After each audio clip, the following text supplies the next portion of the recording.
Hello everyone, welcome to Kanen Coffee. Here we have this quick vetrano espresso machine. This is a single boiler espresso machine right here, and it basically came here because it was let me just see, it had an electrical issue. It was not heating at all, and it was one of these pressure stats. As you can see, it's completely bad, and we had to replace that. It was not getting was not completing the electrical circuit, and that's why it was not heating at all. So right now the machine is heating perfectly fine. Let me just clean the copper back again. You see we have really good hot water coming out of the machine.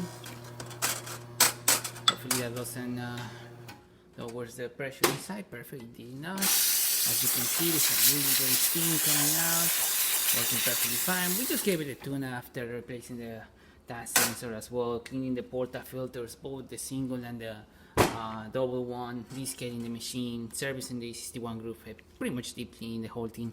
So starting washer on the espresso, we're gonna test it out. Hopefully I pick up the right grind settings for this machine. Otherwise we're gonna see coffee barely dripping. And as you can see, it's coming out pretty good.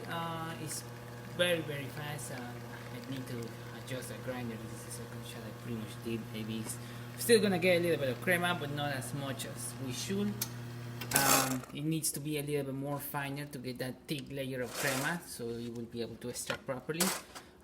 Yes, it needs to be a little bit more finer. I'm gonna adjust that grinder in a second. And yeah, that's all we did. We just gave it a good clean, and there you have it. Quick vetrano heating up and working once again. So thank you for repairing mechanic coffee. Please subscribe to our channel for more content like this every day, and thanks for watching.